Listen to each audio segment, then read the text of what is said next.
Hello and welcome to a special live legislative debate on GNAT-TV. Today we'll be hearing from the 5 candidates who are running for the 2 state Senate seats at stake in the Senate district that includes Bennington County and Windham County. They'll be sharing their views on some of the major issues facing both the district and the state as a whole. I'm Andrew McKeever, the news director at GNAT-TV's News Project. It'll be my pleasure to be serving as your moderator for today's debate. GNAT-TV is broadcasting and live streaming this discussion over our website, gnat-tv.org, our YouTube channel, and our channel 1074, as well as on social media. Regardless of how you're tuning in to our program today, we're glad you're here and welcome you to what I'm sure will be an interesting and informative discussion. As many of you know, we made our first try at this back last Wednesday on October 7th, but Mother Nature had other plans, and a freak storm knocked the power out down in Bennington, forcing 3 of our 5 candidates off the air.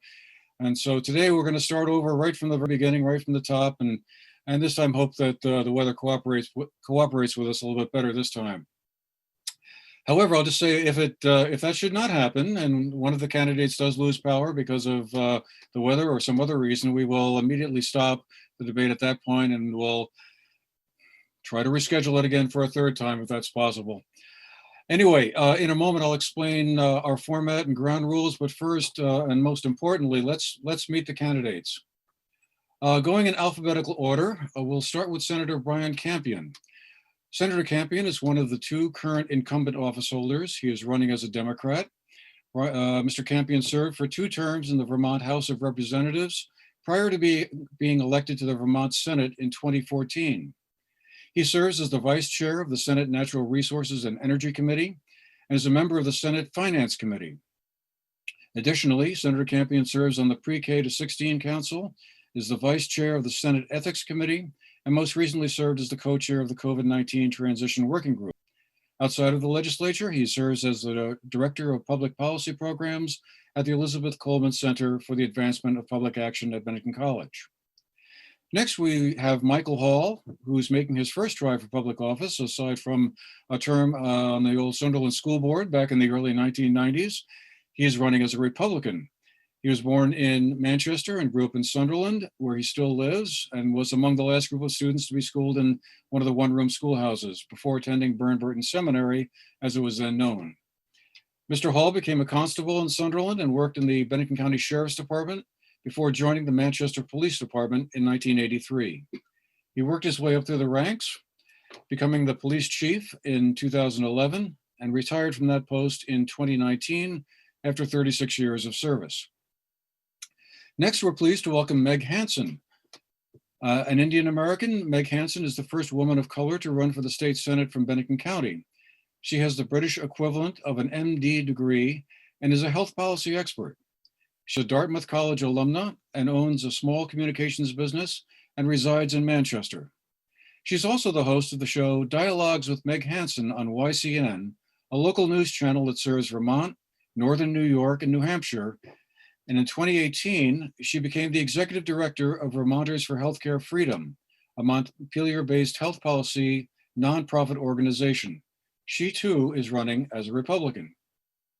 Kevin Hoyt is from Bennington and has worked as an engineer and designer for residential and commercial construction projects. He's also an avid outdoorsman and conservationist. He has written magazine articles and produced television shows about hunting and outdoor recreation. In addition to running for the state Senate, he is also on the ballot for the governorship. And I might add, is also a fellow graduate of Mount Anthony Union High School. He is running as an independent candidate. Senator Richard Sears is the other incumbent office holder. He lives in Bennington. He worked in residential programs for troubled youth for over the past 35 years until 2006. He was a member of the Bennington Select Board from 1987 to 1993 and was chairman of the board for 4 of those years. He was elected to the Senate in 1992 and has served there continuously since for a total of 14 consecutive terms. He's also running as a Democrat. Senator Sears serves on the Senate Committee on Appropriations. He is the chairman of the Senate Committee on the Judiciary. He's also a member of the Joint Fiscal Committee. He's the chair of the Joint Legislative Justice Oversight Committee and also serves on the Legislative Committee on Judicial Rules. To all of our candidates, before we get started, I just wanted to say welcome. Thank you for taking the time to be here with us today and for offering your service to the county and putting yourselves forward for public office. Running for public office is not easy. It's a very difficult and challenging undertaking, and I thank you for making that effort to put your service forward for our communities here in Bennington County and the two towns in Windham County as well. So on to ground rules. Now, our format will be as follows. Each candidate will make an opening statement for 2 minutes, and from there we'll go in alphabetical order. Since we weren't able to do the virtual coin toss or virtual drawing of straws, I decided to exercise moderator prerogative, and we're just going to do everything by alphabetical order. So therefore, when we get to the opening statements, Senator Campion will go first, followed by Michael Hall, then Meg Hansen, then Kevin Hoyt, and then Senator Sears. Following the opening statements, we'll go through 2 complete rounds of questions to the candidates, a total of 10 questions altogether. Again, in alphabetical order, these questions will be posed to a specific candidate who will have 2 minutes to answer that question. The other 4 candidates will each get 1 minute apiece to reply, respond, rebut, critique, whatever they feel moved to do. And then we will move on to the next candidate. So we'll go through the panel a total of 2 complete times. So each candidate will have 2 opportunities to be the first responder, and then 2 opportunities to be the second, third, fourth, and 5th responders. Following that, we'll go to a discussion round where the candidates will bat around a few other topics that we might not have either come up in the question round, or that maybe we didn't get to explore in sufficient depth. If all goes well, we'll have about 15 or 20 minutes for this discussion before we go to 1 minute long closing statements from each candidate, this time in reverse order from the start. So Senator Sears will go first at that point, followed by Mr. Hoyt, Meg Hansen, Mike Hall, and then finally Senator Campion. Okay, without any further ado, let us get started before it starts raining. Senator Campion, up to you to get us started here. 2 minutes for an opening statement. Thank you very much, Andrew. Thank you, GNAT-TV. Thanks to everybody watching. A special thanks to all of my fellow candidates. Democracy is made better and stronger through debates such as these. It's been an honor to serve the state Senate, and I'm looking forward to the possibility of continuing work for another term. I'm also pleased to be running again with my district mate, Dick Sears. Together, we have passed important legislation for our district. It's been a busy biennium, as everyone knows, only enhanced by the COVID pandemic. I want to just take a moment and highlight a few legislative accomplishments that I'm particularly proud of. I'm proud of the work that I've done on economic development, particularly bringing tax increment financing to this area. My work to reduce the Vermont tax imposed on federally taxable Social Security benefits. My legislation, which requires all school and child care centers to be tested for lead in the drinking water, and then for those systems to be remediated. Thanks to the work of the legislature, particularly my Committee on Finance, we have the first in the nation data broker registry to better protect consumers' private information. I was honored to serve this year as the co-chair for the COVID Transition Working Group, which became the blueprint for how the legislature dealt with this pandemic. We've all heard a lot, and I'm proud of our work with the communications union districts, which is leading the way to affordable, universal fiber optic internet. Finally, our work for veterans. We've worked to increase veteran awareness among veterans about the possible exposure to toxics while serving from working in burn pits in the Gulf War, as well as continuing to work to fund our local Vermont Veterans Home. Moving forward, I want to grow this economy, which means bringing more people to the state, which means a holistic look at the economic development, reform Act 250 so that it works for all Vermonters, restart this economy post-COVID. And with that, I'll leave it there. And I'll just say I'm looking forward to the discussion, and I'm grateful for the opportunity to be here. Thank you. Thank you, Senator Campion. Okay, Michael Hall, you are next. Okay, thanks, Andrew, and thanks everyone for the opportunity to have the discussion today, and to all the folks out there that are supporting me. in my bid for the state Senate office. One of the things that I like to talk about is that I think I can bring to the table is, for the longest time, our form of governance in Montpelier may have worked back in the early 1900s, but not so much anymore. Unfortunately, the folks that are in Montpelier, the opportunities to serve in Montpelier are very limited. Most people don't have the opportunity to take 3 or 4 months off during the course of a year, nor would their employer allow it. So consequently, we kind of lost our way when it goes to the form of governance that worked well here in Vermont, because essentially we really don't have anyone up there representing the blue collar worker anymore. And that's where I think that I have a lot to add. As a police officer, I spent nearly 40 years serving my communities, doing the right thing at the right time for the right reasons. And I dealt with every social economic level that there was. And I learned a lot from that process. And one of the things that I learned is that if you want a good economy and a good neighborhood and a good community and a safe community, you've got to have jobs, you've got to have people employed, you got to keep people busy. And my objective would be to turn some of the things around in the state that have got us where we're at. It's easy when you're on the outside to take a look at things and see how we got where we're at when you're not driving the bus, so to speak. And what I've seen is, a consistent decline in Vermont businesses over the last 30 to 40 years, a consistent decline in Vermonters' abilities to keep and maintain the lifestyle that they once had. And most of that has to do with government regulation. We go to Montpelier and, sometimes too many bills is one bill too many. And what I submit to folks is we should only be dealing with stuff that's mission critical. Yeah. Thank you, Mike. You used up your 2 minutes and a few seconds beyond, but perhaps save those thoughts and you might be able to work them in a little bit later. I apologize. Okay. No problem. Don't worry. Meg Hansen, your turn. 2 minutes for an opening statement. Well, thank you to GNAT-TV and my fellow candidates. I'm very grateful to be here discussing the challenges that we face in our Bennington County Senate District. 2020 has brought us unprecedented hardships, getting laid off, furloughed, trying to teach our children from home. This year has shown us that we can't continue with the same old ways of the past. We need new ideas and solutions. We need new legislators who can adapt and grow in these increasingly complex times. That's why I'm running. As your next state senator, I will be your teammate.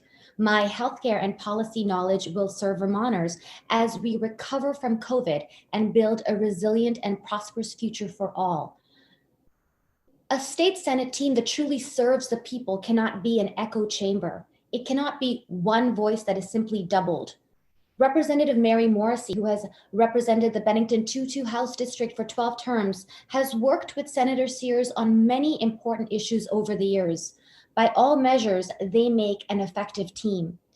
An effective team in 2020 is one that represents the diverse needs and concerns of Vermonters from all backgrounds. It includes fresh voices from my generation in our 30s, more women in Vermont politics, and Vermonters with different ethnic backgrounds. To those who will accuse me of playing identity politics, let me assure you that I've always asked to be judged on my merit, my record of achievements, and how I intend to empower Vermonters in our Bennington County Senate District. As your friend and teammate in Montpelier, I will advocate for you and your family. I ask for your vote. Thank you. Thank you, Meg. Okay, Kevin Hoyt, your turn. 2 minutes for an opening statement. All right, am I on here? I was expecting to see myself. Sorry. Again, thanks GNAT and Andrew and everybody else for having me and our fellow candidates. My name's Kevin Hoyt. I was born and raised right here in Bennington, Vermont. I want to get into family history a little bit because I'm proud of it. My family's called these mountain home since the early 1600s. My 4 times great-grandfather, Harry, was the first free Hoyt. Him and his father, David, were part of that original 3% that fought against England for all of our freedom. And I'm almost disgusted to say here today and have to run. I feel like this is my responsibility to run because we're fighting for the same rights and freedoms on this very same soil. Here in Bennington, I've discovered massive election fraud. We have felony fugitive representatives. We have targeting citizens and obstruction. And one of my big problems is we took it to authorities and the authorities don't seem to care. So like most people watching this, I successfully avoided politics my entire life. I was guilty. I didn't pay attention. I wasn't a consistent voter. I didn't stand. I didn't say anything. So those days are over and I'm here to run now. I've spent my life as a humanitarian, conservation educator. I found my dream career a long time ago, but again, I got to have a home to come back to. If I don't see any leadership, so I feel it's my duty and it's my honor to represent Vermonters. I've hosted and produced outdoor television on a national and world level for the last couple of decades. Again, that's my dream career, and I was very happy doing that, but I care about Vermonters, and again, I need a home to come back to, so I decided to run. I'm probably one of the only candidates that's got a loud Rottweiler. It's going up to debate. You'll see listed as a gun advocate. And again, I think that firearms history is very important for Vermont and for our future. I'm tired of losing our rights and freedoms. I'm tired of overspending, frivolous, unsustainable system that we cannot keep up with and we cannot afford. I've never lost faith in Vermonters. It's just the people who we have running it that I don't like. The new Global Warming Solution Acts, which most of the incumbents support. Are we done? I think so. One of them. There. All right. Irresponsible piece of legislation. I know there's I'll go on. lots to talk about. And again, hopefully we'll have a chance to address some of that down before we get to the end. Anyway, on to you, Senator Sears, for a 2-minute opening statement. Andrew, thank you for hosting, and thanks to those of you who are watching. I'm asking for your vote to continue representing Bennington County and Wilmington in the Vermont Senate. With 6% of the state's population, Bennington County finds itself up against the larger counties, like Chittenden, which has 28% of the population. It takes teamwork, seniority, and effectiveness to represent the southwest corner of Vermont to make sure that Bennington County and Wilmington are not forgotten. As leaders of key Senate committees such as Appropriations, Finance, Judiciary, and Natural Resources, Senator Campion and I are known for our teamwork and effective advocacy on behalf of our constituents. Over the years, I've been fortunate to receive recognition and several awards. Among them was recognition for my work on behalf of Vermont, the victims of domestic assault and sexual violence. That recognition came from Bennington County's Project Against Violent Encounters. In 2018, I'm proud that I was recognized as the 6th most effective state senator in the nation and the only one in the top 10 from New England. Over the years, I've worked successfully with 4 governors and have taken a leadership role on bills dealing with civil rights, marriage equality, human trafficking, adoption, a complete rewrite of Vermont sex offender laws, and criminal justice reforms designed to both save money and keep Vermonters safer. Thank you very much, and I'd appreciate your vote to allow me to keep serving you. Thank you, Senator Sears. Okay, well, we got through the opening statements this time. This is great. Okay, on to our question round. And once again, we come back to you, Senator Campion, for the first question. You'll have 2 minutes to respond to that. And then the other 4 candidates will each have 1 minute each to comment. I want to start off with a question about the impact of the COVID-19 pandemic. Obviously, that's been the big story of this year. It's upended just about everything we can think of.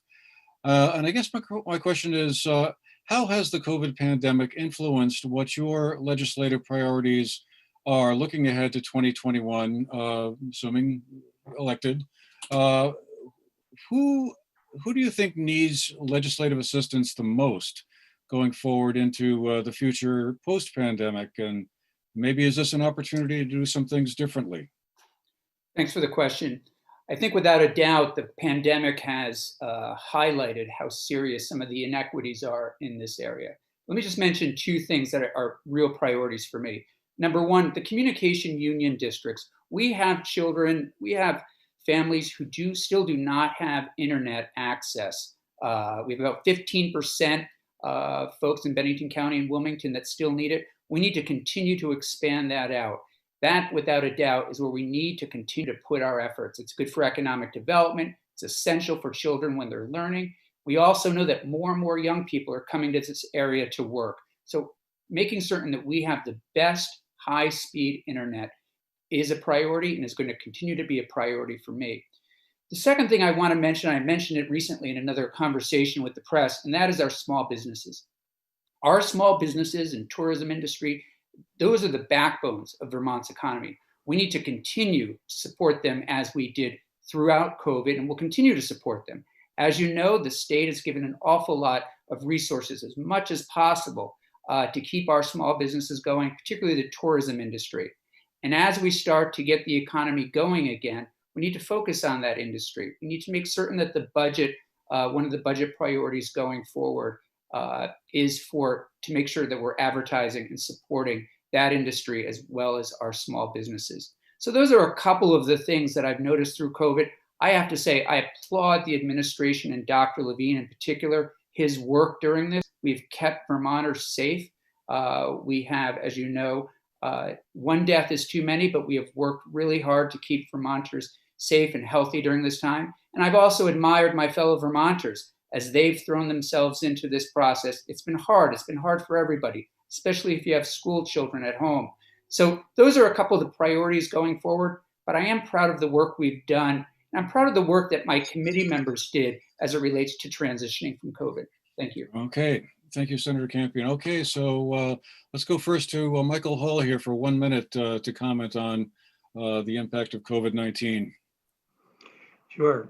Well, one of the things I think was missed when we first came into the pandemic is we need to be prepared for the end result. And, you know, one of the things I've heard a lot of discussion about is how we need to support the businesses and how we need to keep things going, which is great.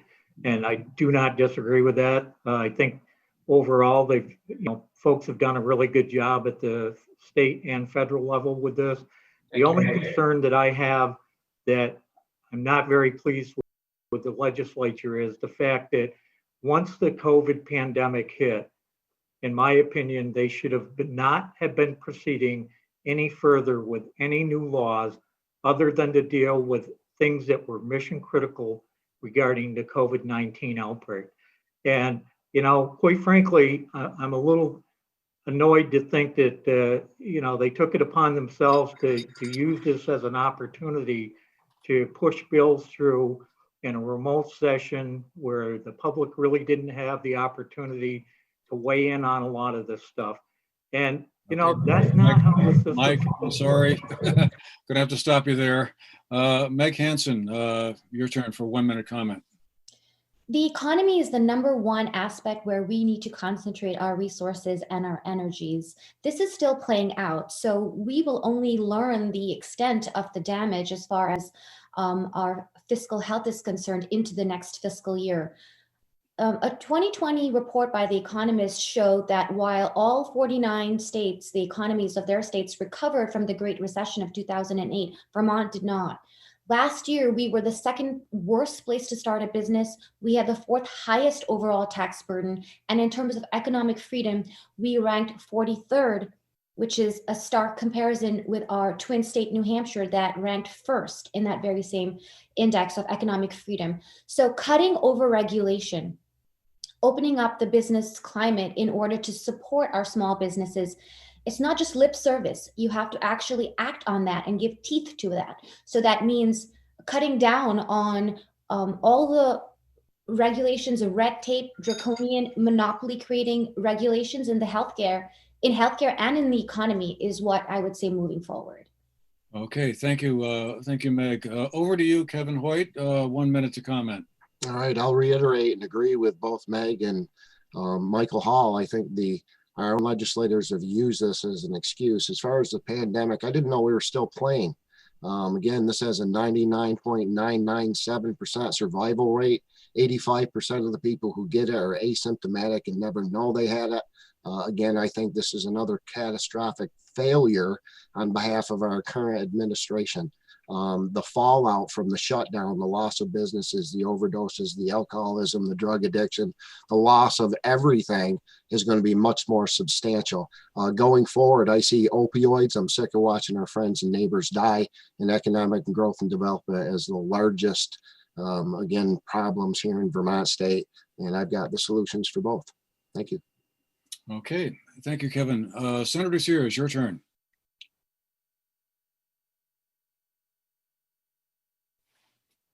Dick, you're muted. Sorry, I got to mute. I had to unmute myself. I believe the pandemic is real. I believe that people, really 215,000 Americans have died. I believe those statistics. I also know that there are statistics out there regarding Vermont's position in the economic sector and so forth. And just as many show us in the top 10 as show us in the bottom 10, and we can all find them. But I will argue that during this pandemic, I personally fought hard for the tourist industry, for the economic drivers here in Bennington County as a member of the Senate Appropriations Committee, in how we allocated the CARES Act funding. We were fortunate to have that, 1.25 billion, and we will, but we need further help from Congress, and we need further help from Washington, D.C. in order to survive the next year. We're looking at a budget with $108 million less in revenue than we had last year. That's a fact that whether you believe it or not. I also think the administration did a fine job. Gonna have to stop you there. I'm sorry. Okay, on to our second question. And this goes to Michael Hall first. You'll have 2 minutes to answer. This is a question about S-119, a legislation that the governor allowed to become law without a signature last week. It outlines when and how Vermont police are justified in using deadly force. And the bill also states that a police officer must immediately stop using deadly force as soon as an individual has committed a crime is under the officer's control or no longer poses an imminent threat of death or serious bodily injury to an officer or another person. I guess as a former police officer, what do you think of that bill? Is it a good idea or is it not? And how should law enforcement in general perhaps be changed in Vermont if you think it needs to be changed at all? Sure. Well, let me start off by saying that S-119 is a disastrous bill. It's, if you read the law and read the way it's written, it's a bunch of babble that basically talks about a lot of stuff that says virtually nothing other than muddies the water when it comes to law enforcement's use of deadly force. The other thing that I've had an issue with that the legislature seems to be doing is their knee-jerk reaction to anybody that comes to them with a concern without listening to the law enforcement aspect of it. You know, they've eliminated the use of neck restraints and chokehold. And I can tell you as a law enforcement officer, when you're up against an assailant who outweighs you, outsizes you, has the stamina to outdo you, you only have so many tools on your belt. And this bill, the way the legislature has designed it, is going to cause more officers to either get killed or injured. It's also going to result in a more death and injury to other individuals. And, you know, basically, if you read this bill, don't take my word for it, please take the time to read it, you will see that it says virtually nothing other than it just creates a lot of fluff and opens up a lot of ambiguity issues that can be used against the law enforcement officer. Probably the worst thing that I've seen come out of Montpelier other than the Global Warming Solutions Act. But there again, you know, they didn't listen to the people that they should have listened to, in my opinion. Okay, thank you, Mr. Hall. Meg Hansen, 1 minute to comment. I'd like to go in a slightly different direction by sharing an incident that happened last Thursday. My husband Rick and I were driving on Route 7 from Manchester to Bennington when all of a sudden a very large male deer ran into our car. It was a horrific accident. Our car was totaled. The airbags were deployed, and neither my husband and I had ever been in that situation. It is a miracle that both of us walked away from that. We were not injured and no one else was. There were a number of cars on the road at that time. But what I'm saying is when this happened, I felt so blessed to see how efficient our first responders, our law enforcement, our EMS, the support team that came instantly and took care of the entire situation. It just reminded me how blessed it is for us to be Americans in this first world country. And so saying that, I believe that we need to support our law enforcement by boosting recruitment and giving them the upgraded resources that they've been asking for years. Thank you, Ms. Hansen. Okay, over to you, Kevin. 1 minute to comment on S119. Once again, I'll agree with Michael. I think it's horrible legislation. We're taking away the shield from our law enforcement. And just like Meg said, I'm proud to support all of our first responders and EMS. These guys are the first response. We need our police. And likewise, I believe I would give them more money because I believe in better training and equipment. Having said that, I think we do have a problem with certain officers and certain hierarchy within police departments and agencies throughout Vermont state that we got to look at. I want to remove dirty cops when we find dirty cops, just like I want fair and equal justice for dirty politicians when we catch criminal politicians and in lies and obstruction. So again, I back the blue. I'm proud to support them, and I'm against that bill. Thank you. Okay, thank you, Kevin. Senator Sears, 1 minute on S119. Obviously, I'm in the minority here because I couldn't disagree more with Mike Hall. The bill is well written. The bill did have input from trainers from the Criminal Justice Training Council. It had input from the Commissioner of Public Safety, had input from the Vermont Chiefs Association. One of the reasons that we put in a section that allows a chokehold if necessary to defend an officer's life. You know, the bill basically sets some statewide standards for the use of force.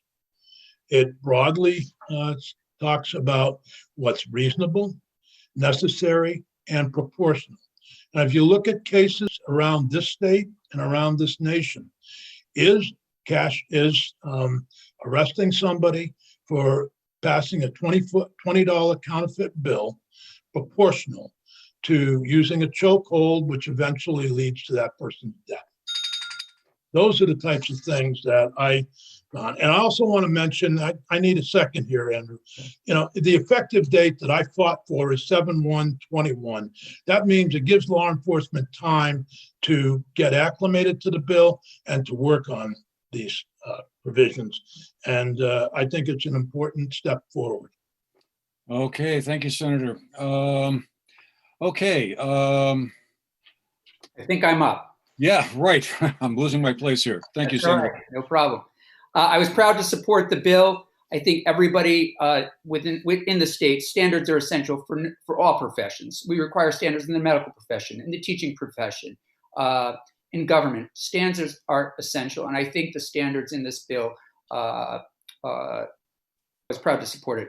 I just also want to mention something about the legislature. Vermont is an open democracy, perhaps one of the greatest democracies still around. Everyone has their say, whether it's virtually or you come to Montpelier. It's absolutely, really, when people are feeling that the United States democracy at the federal level is failing, democracy is still thriving in Vermont. So I want everybody to know that it's just not true that people don't have an opportunity to weigh in. I have friends, neighbors, all sorts of people that come up to Montpelier or Skype in or Zoom in or call in to give their input on bills. Thank you. Thank you, Senator. Okay, now on to the next question, which goes to Meg Hansen. Recently, the governor vetoed a revision of Act 250. Do you think his veto was correct? And if so, how should the legislature revisit the question of revising Act 250 Or do you think Act 250 is fine pretty much the way it is, as was written 50 years ago back in 1970? Governor Phil Scott was right to veto this pared down version of the bill because we already have laws that require Vermont towns and regions to preserve forest blocks and discourage forest fragmentation. So this version basically focused on that. Vermonters struggle with a very cumbersome and expensive Act 250 process. So no one would benefit from legislation that would simply complicate an already or further complicate an already complicated process.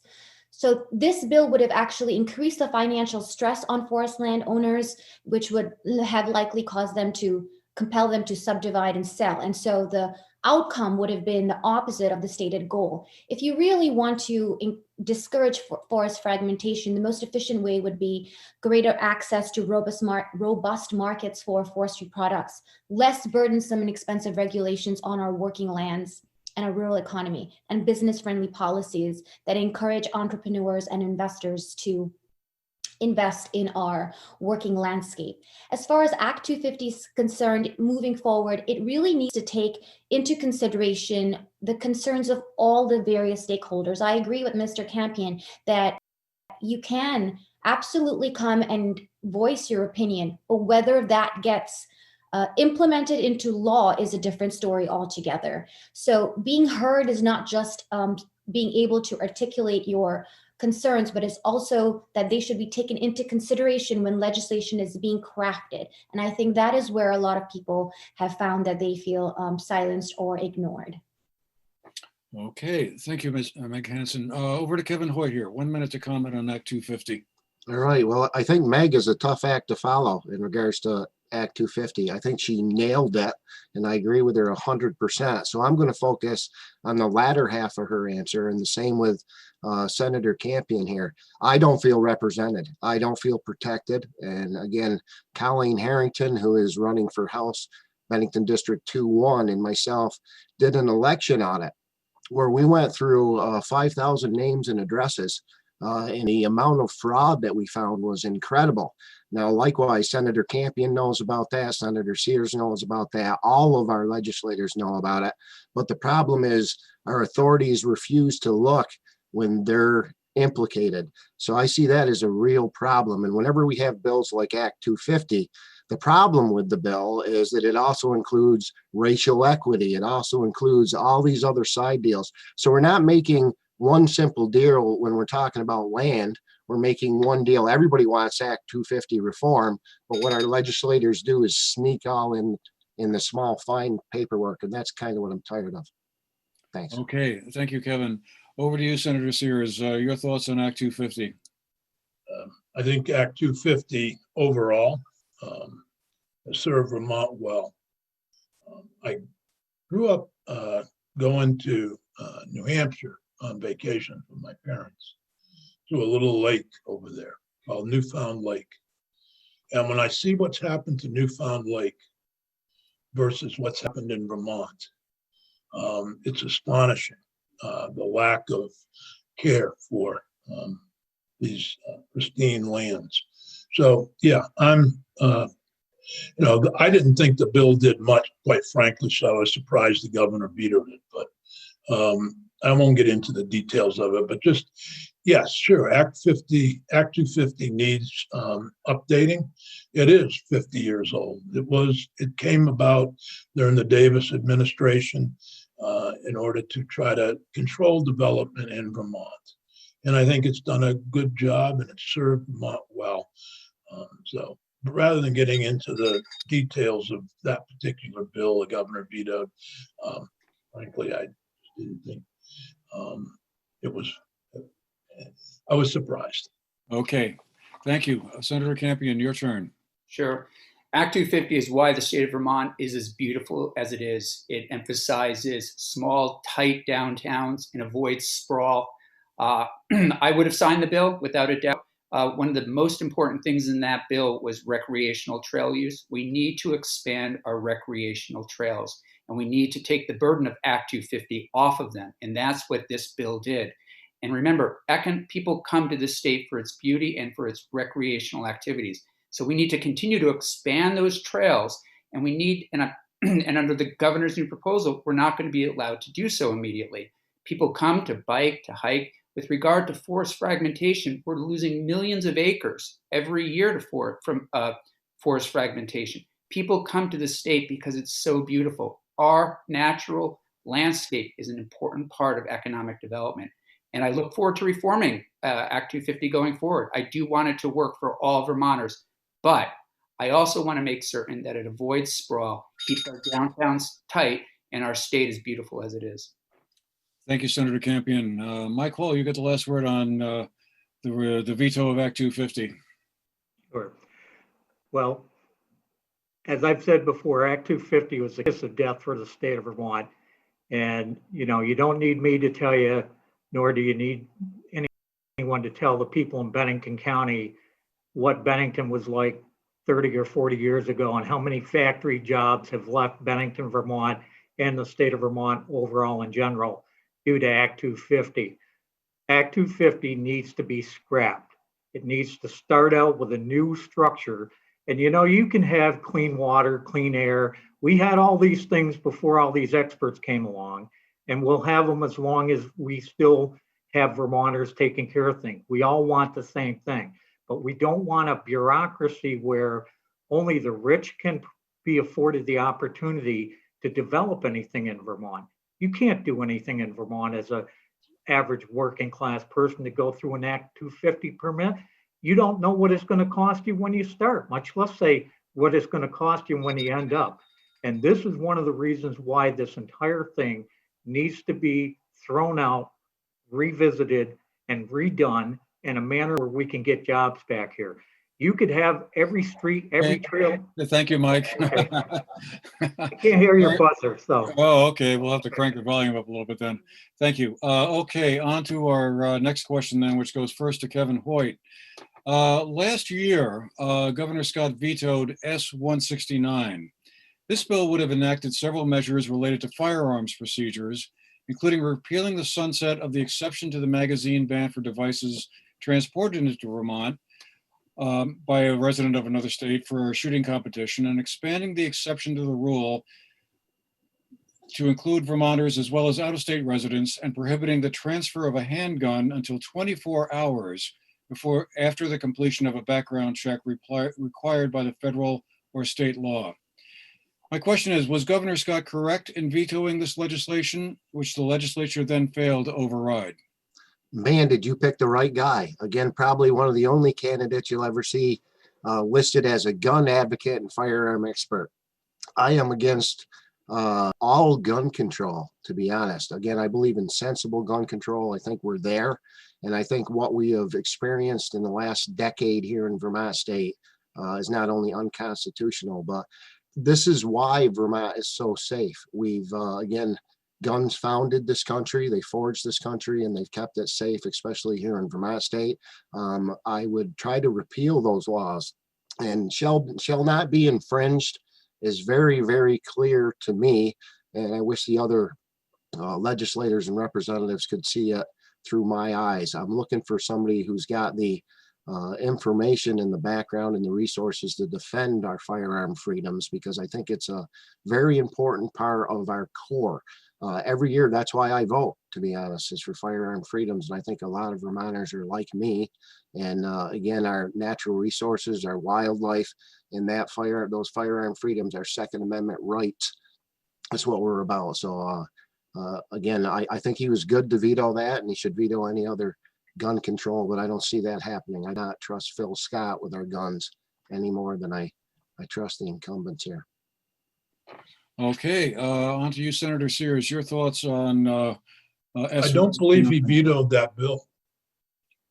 I believe that's the bill he signed that bill. He signed it. He signed that bill. I'm sorry, actually, my mistake. So he did not veto that bill. Actually, I actually voted against the bill, but he signed that bill along with a bill that I had introduced on extreme risk protection orders. From my point of view, I've always been guided by the need to keep firearms out of the hands of those who should not have them, while protecting Vermonters' rights under the Second Amendment to the United States Constitution and Article 16 of the Vermont Constitution. So in 2018, I introduced S-221, which provided for extreme risk protection orders for Vermonters who are determined by a court to be an extreme risk to themselves or others. That bill passed both the Senate and the House with 0 no votes. Roll calls on both bills, on that bill. And the governor signed it, became Act 97. It's important to note that in Vermont, 90% of Vermont firearm-related deaths are from suicide. Most of the remaining are related to domestic violence. And those are the types of efforts that I've always supported. But I did not support the bill that you referenced regarding the magazine bans and other provisions. Okay, thank you, Senator. Over to you, Senator Campion. Your thoughts on that legislation? Thank you. I did vote for the legislation. I thought it was really a profile and courage moment, actually, for the governor to sign that legislation. I also respect people who may have disagreements around these kinds of things. But I, too, believe it's essential just to keep firearms out of the hands of dangerous people. It's as simple as that. We don't want people to commit suicide. We don't want domestic violence. And we want to make sure our children and public events are safe. And those are some of the guiding principles that I have around guns. I do believe a waiting period would be very helpful and it'll go a long way with regard to preventing suicide as well as preventing domestic violence. So thank you. Okay, Mike Hall. In my 40 years of law enforcement, I worked back in the days when from November 1st till probably the 1st of January, every other pickup had a rifle in the back window. Guys were carrying guns and knives on their hips for a couple, 3 months out of the year. And I don't believe in any kind of gun control other than that is outlined by the US Constitution. And if you look at any of the places that have tried to meddle by passing laws to make it more restrictive, it doesn't work. Bad people are not going to pay attention to any law that you pass. And people that, need to be addressing the mental health issues and stuff, we need to have intervention long before that. And most of these folks, it's not a spur of the moment type thing. So there's the time issue. It doesn't always work that way. And I would be very opposed to changing anything on a local level. If it ever changes, it needs to be at a federal level, and you need to change the Constitution. Okay, thank you, Mike. Meg Hansen, you get the last word on this question. Vermont is the safest, if not, well, one of the safest, if not the safest state in the nation. And so violent crime is not an issue. If our concern is really to decrease suicides and domestic violence, then the real answer, if you actually want to go to the underlying problem, is the lack of upwardly mobile jobs, economic freedom, and economic growth. In this discussion, I've seen a false opposition between economic progress and environmental progress. Environmental progress is what? Is minimizing pollution, conserving our lands, our waterways, our air, and preserving the rural character of Vermont. And we can do all of this. We don't need to have a juxtaposition of this or economic growth. We can have and that's what I mean about new ways of thinking in these increasingly complex times, but the same old ways of the past are just not going to work. Okay, thank you very much. All right, that completes that round. Let's go to Senator Sears next for this question about the recently passed cannabis legislation, S-54.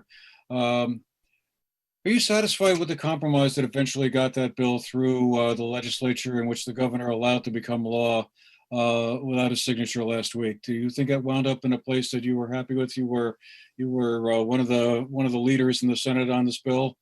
Do you think it arrived at a good place in the end? I was the lead negotiator on the Senate side. And the first thing I'll say about the bill is it's not perfect. It's the result of a lot of compromise and attempt to deal with the realities of the situation in Vermont, where we have a high rate of usage of marijuana. The RAND report estimated 80,000 Vermonters use marijuana on a regular basis. That's an astounding number. It currently is legal but unregulated. And so we are trying to put together a tax and regulated system. To me, the most important part is regulation. It's akin, the current system's akin to your days of prohibition when you had moonshine whiskey and so forth. I think Bill and actually had a good conversation with the governor before he let it become law. And I agreed with him that we need to continue to work on many areas of the bill. It needs some improvements. The Cannabis Control Board will be developing rules. We want to make sure that it develops jobs in Vermont and that it provides for a safe product and that it stays out of the hands of kids. And so I think, overall, it's as good as we could do given the situation. We had passed the bill back in March of 2019, and the House didn't pass it until much later, early this year, sometime in March. So we never got to work on it. It was a grueling conference committee trying to meet remotely and trying to go through all of that. But I think it does need improvement. We will continue to work on it. And I think it puts Vermont, one of the things I heard from constituents is that roughly 20% of the business in Williamstown, Mass is from Vermonters. Okay. All right. Thank you, Senator. Over to you, Senator Campion. Your thoughts on S54? Yeah, I supported it. I believe we need tax and regulate system. It's a social justice bill as well as an economic bill. I was proud of the work that Dick and his colleagues in Senate Judiciary did. I think, the state, without a doubt, first and foremost, wants to make certain that we have a legal, safe market that keeps, really people basically know what they're purchasing and keeps it out of the hands of children. Secondly, I think we all, even though everybody and their brother up in Montpelier has spent this money left and right, and hasn't even come in on programs, I think the direction we're moving in with regard to helping after-school programs, again, keep these dollars in the state. Don't go to Williamstown when you're going to purchase. Keep them here in Vermont. I think it's a win for Vermonters. Okay, thank you, Senator. Over to you, Mike Hall.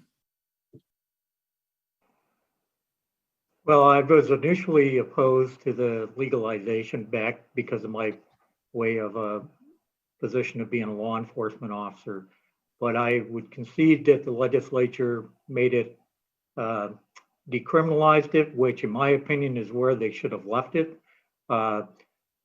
You take the situation that you have right now where they're trying to make a profit on it.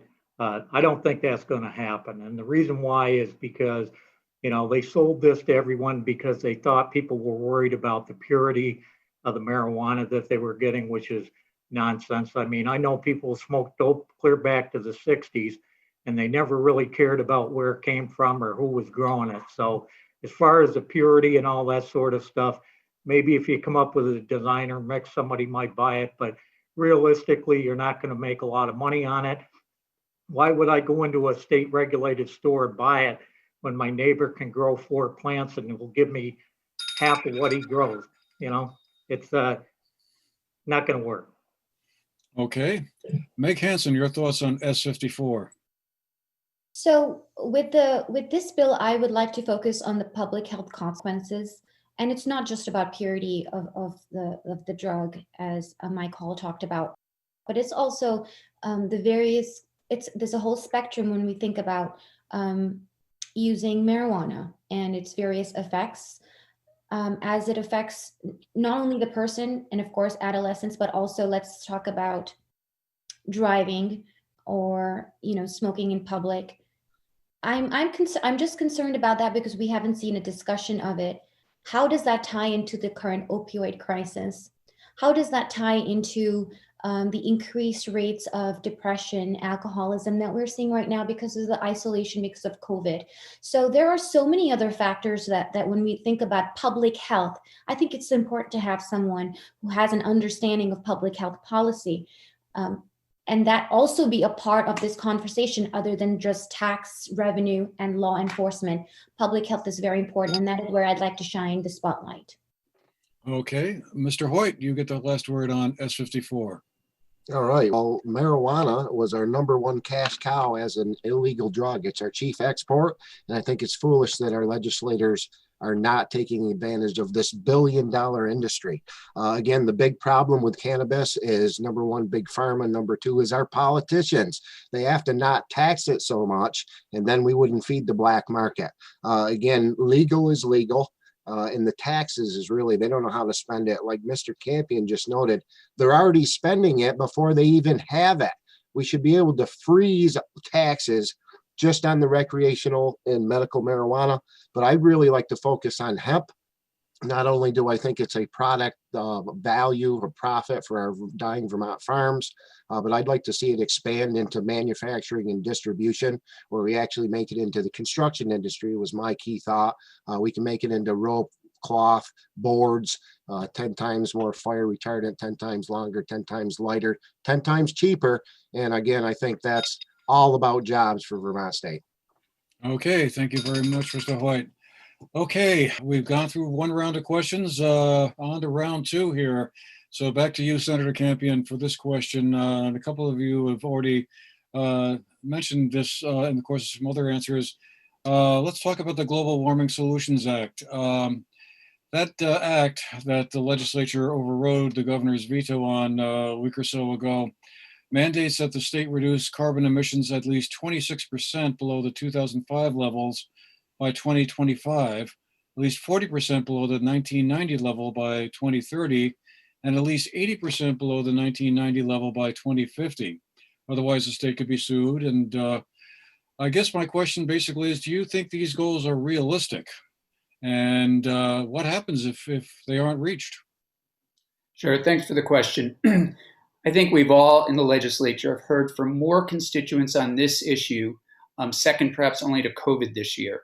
I also want to just take a moment and thank the House delegation, since we're in a North Shire forum, Representative Browning, Representative Kathleen James, Representative Linda Joy.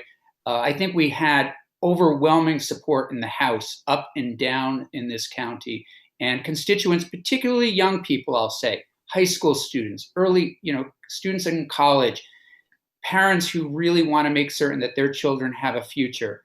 This is what this bill was about. This was really, I think we all recognize that Vermont in itself is not going to change the world with regard to global warming, but we can play a role, and we have to play a role. It's our responsibility as Americans, as Vermonters, to play a role. Secondly, it is an economic development driver. This is something that we want to keep jobs here in Vermont. We don't want jobs, fossil fuel jobs, to go, which basically are going out of the state. Hundreds of millions of dollars are going out of the state to support a fossil fuel industry. We want renewable energy goals to be met here. We want renewable energy jobs here. We want to make certain that training programs exist here so that people can have their homes insulated. We want to create jobs so that people can get solar panels. We want to start to look at the impact of fossil fuels from automobiles and all those kinds of things. So I do believe we'll be able to meet these goals. If they don't, I really actually think that's a concern for some people, that in some way the legislature is not going to play a big role in this going forward, because there is a council, a study group, if you will, that's involved with coming up with the ways. The legislature will approve everything before it goes forward. And again, this is something for our children's futures. I think we've all heard how important this bill is. And I'm grateful for my constituents for their support on this, and also for our delegation in Bennington County and Wilmington for their support. Thank you. Thank you, Senator Campion. Over to you, Michael Hall. Your thoughts on the Global Warming Solutions Act? Sure. Well, I think it goes without saying the legislature's got a pretty good reputation of passing bills that they don't fully examine the long-range ramifications of what they're doing. And this is just another one. And I submit to, Senator Campion, how many jobs are you talking about? You're talking about creating these green jobs. Well, how many jobs are we talking about statewide? Maybe a couple thousand if you're lucky, and I think you folks missed the boat here.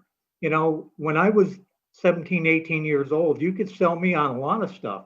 A lot of these young kids don't realize the struggles that their parents are having making ends meet at the end of the week. And to pass this kind of legislation under this kind of pandemic situation, given the current economy of Vermont, $4.5 billion deficit is irresponsible.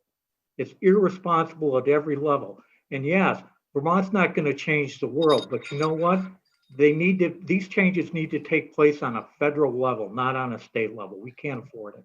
Okay, thank you. Thank you, Mike. Over to you, Meg Hansen. Your thoughts on GWSA? I don't mean to be disrespectful, Senator Campion, but I really do believe that your rhetoric is very much in touch with Burlington and maybe more densely populated urban areas, but out of touch with Bennington County. In Bennington, where 1 in 5 people live in poverty, we can't have a society that is functioning unless we have fossil fuels. And villainizing that is in keeping with climate alarmism that really doesn't help anybody. We have to look at reality and not rhetoric. As I talked about, we can minimize pollution and we can conserve our lands, but it doesn't have to be at the cost of economic development. It absolutely does not have to be at the cost of the livelihoods of our middle class and working class families. When you talk about economic development, what jobs? Maybe an auto mechanic for a hybrid car or solar installation worker. When you look at the fossil fuel jobs, that's every job that we have right now. So it will kill those jobs and at the promise of something that will never materialize because it hasn't anywhere else. Thank you, Ms. Hansen. Over to you, Kevin Hoyt. Your thoughts on the Global Warming Solutions Act? I believe the Global Warming Solution Act is probably the single most piece of irresponsible legislation I've ever seen in Vermont history. I think it's a death, not only for the people, for businesses.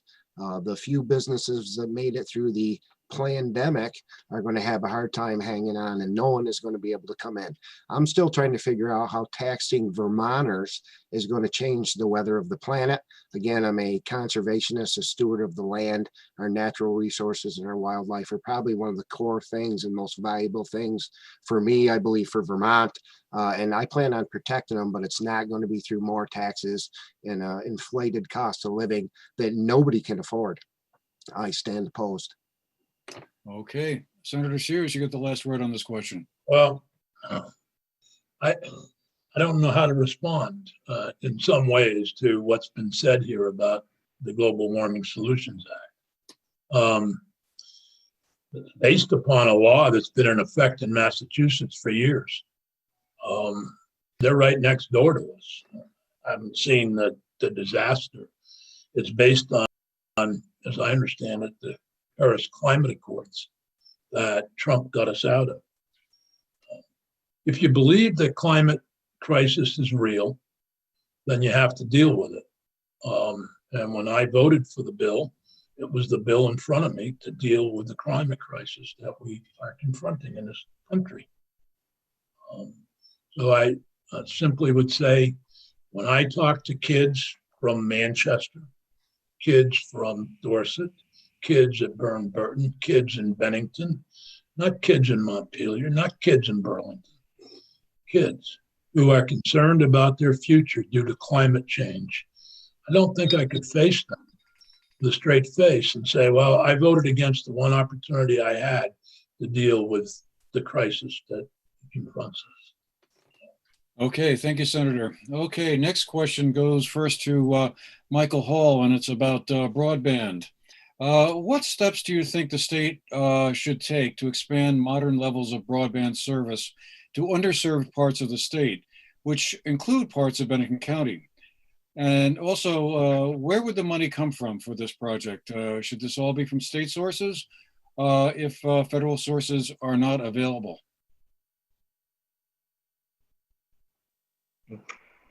Well, that's a good question, Andrew, because this goes clear back to a lot of things back when Jim Douglas was governor, and we were going to have cell service throughout the state of Vermont, which we still don't have. I suspect the same thing's going to be true with broadband, is that, it's something that's needed, it's something that everyone wants, but the question is who's going to pay for it?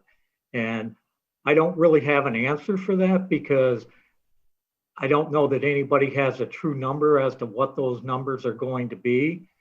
But whether it's federal money or whether it's state money on a local level, the taxpayers in the state of Vermont are ultimately going to end up paying for it. And what I might suggest may be an avenue is to take a look at maybe doing something with some better technology, so we don't have the expense of, running lines and poles and wires. Perhaps there's a way to do this by way of, some sort of cell phone or other technology. And I think that's really going to be the answer, because I think that you're going to be able to cover the entire state of Vermont with broadband when we can't even do it with cell service, I don't know that that's going to happen short of some technological advances. Okay, thank you. Meg Hansen, your turn. So let's be very clear. This broadband issue is not a new problem. In 2010, the US Department of Agriculture announced an $81 million broadband stimulus grant and a $35 million loan to Springfield-based VTEL. At that time, the Vermont congressional delegation called it a game changer for Vermonters who have been left behind when it comes to high-speed internet. In 2011, then Governor Peter Shumlin promised that every Vermonter would have access to broadband services in their homes and businesses by the end of 2013. Over the past decade, hundreds of thousands of dollars have been appropriated for expanding broadband internet coverage across Vermont.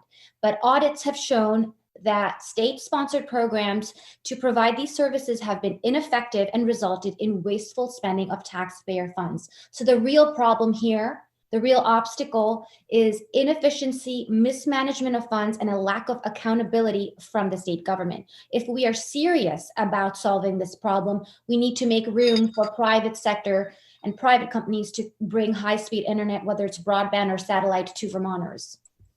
Okay, thank you. Over to you, Kevin Hoyt. Can I clap for Meg?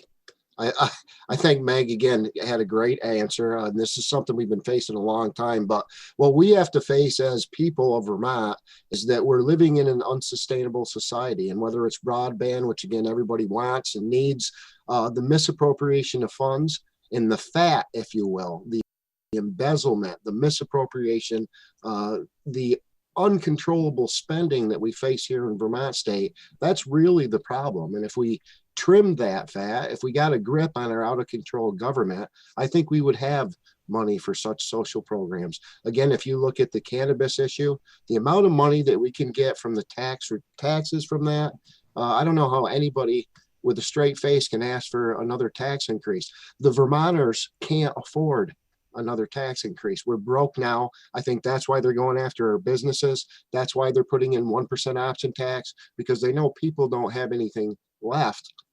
So they're dragging out of the only resource left, which is our businesses. And I don't know. I think we got to do a lot of things different here in Vermont. Okay, over to you, Senator Sears. Your thoughts on broadband? No, we can't stop until we have it everywhere. The pandemic has shown us an unequal education opportunity for kids who are trying to learn remotely in areas of the state without good broadband. There's no question that we have to do this. We did put $2.3 million in CARES Act funding towards the communication districts. I think that's going to help a great deal. Actually, Meg Hansen is correct about VTEL and what was promised and what we got. And that, I believe, is still in the Attorney General's office, still looking at that contract that was supposed to, provide more than what we've gotten so far. But yeah, I totally agree that it needs to happen. And we need to be able to work with providers. It's amazing that, okay, I'll stop. Okay. Thank you, Senator. Over to you, Senator Campion. Sure. This is essential, without a doubt. We know that more people are coming to Vermont now. They want to live here. They want to work here. They want to work remotely. The days perhaps of going to an office in New York City or Boston may be coming to an end. And we want those folks to come and live in our community, raise their families here, enjoy the natural beauty. So broadband is essential. And I believe that the communications union districts that we created in the legislature are really the solution to universal coverage of affordable, high-speed internet access to all Vermonters. So I'm excited about the CUDs. I'm excited to watch their work. As Senator Sears mentioned, we put $2.3 million from the CARES budget. Hundreds of thousands of dollars actually will be accessed here in this district so that our CUDs can start to do a poll survey that's essential to their moving forward. So I'm excited. I think we're going to get there, and we're working hard at it. All righty. Next question goes first to Meg Hansen, and it's about affordable housing. This is one we got a couple of audience questions about as well. How should the state go about creating more affordable housing for Vermonters? A housing bond has been tried in the past. Or do you think there's some other route that the state could take to create more affordable or workforce housing for folks who feel priced out of the housing market? I'm very passionate about helping more middle class and working class families become homeowners. This is a dream that I have as well. For those of us under the age of 40, being able to afford a house is out of the question. And so it's not just a statistic, this is a reality that we live when I talk about how Vermont is faring in terms of economic stagnation. The number one reason why we have a problem is because of our extensive land use regulations. And it's not just Act 250 that gets a lot of attention. There are a lot of local zoning ordinances. There is a lot of red tape and draconian regulations that increase the cost of developing, make it harder to do that. And so that's why we have a shortage. We have, I think it's either the fifth or sixth worst state when it comes to the cost of housing and wage growth. So there are a lot of problems that we're facing. I think that's what happens in this case is, of course, we have to cut down regulation, but then there are also grassroots organizations like Habitat for Humanity that step in when the government fails. And I'm very proud to be a board member of the Bennington County Habitat for Humanity. This is a great role model when you look at the people coming forward and volunteering their time and doing what they can to build affordable, durable, good quality houses for, as you said, the workforce housing or working class families. And that's what I would say to that. If I can also add, Senator Sears talked about, whether you believe in climate change or not. And that is an obsolete talking point. Everybody believes that climate change is real. The problem is not about whether climate change is real, it's the degree of it. Mild climate change has been demonstrated, but catastrophic predictions have been speculated and they have not been proven by computer models. So when we talk about facing children, I think it's more, it's harder to actually face the parents who are not able to pay the bills, who are not able to afford housing. And when we talk about the Global Warming Solutions Act and how it will increase the cost of housing, the cost of development, I think that's really what we have to look at as being out of step with Bennington County. Thank you, Meg. Over to you, Kevin. Your thoughts on how the state should go about creating more affordable housing. I think affordable housing is a big issue in Vermont state, along with our homeless population. The homeless population here is multiplying yearly, and it's quite frankly out of control. We actually had a homeless man, freeze to death here in Bennington last winter. And of course, that should be a concern for everyone. But we're not going to find affordable housing or get any breaks for anybody with, again, an inflated cost of living, i.e. taxes, not only the Global Warming Solutions Act, but all the other taxes that they've added on throughout the decades to get us to the point that we're at today. If you look at Vermont's hotels right now, they are absolutely filled, again, with a lot of people struggling with drug addiction, a lot of people that are, on their last leg because they've lost their home, they've lost their job, they've lost the family farm because of our again, irresponsible legislators, in my opinion. So again, my biggest thing is opioid reform, and I want to treat them like a sick part of society rather than a criminal part. It comes with sober living housing and lots of other things too. I'm out of time. Thanks. Over to you, Senator Sears. Your thoughts on how the state should go about creating more affordable housing?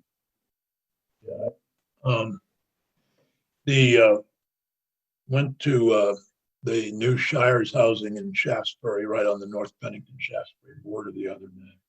And I was impressed with what they've done there, and providing housing along with solar and the ability to heat without using fossil fuels. There are a lot of things there that I think we can use as an example of how to create more affordable housing. But the problem runs deeper than that. And I agree that Habitat for Humanity is an excellent program. I'm glad that Meg is a member of that board. I know Mary Morrissey is also, and she's talked extensively with me about it. I know that we have made some real efforts in Bennington County to provide affordable housing.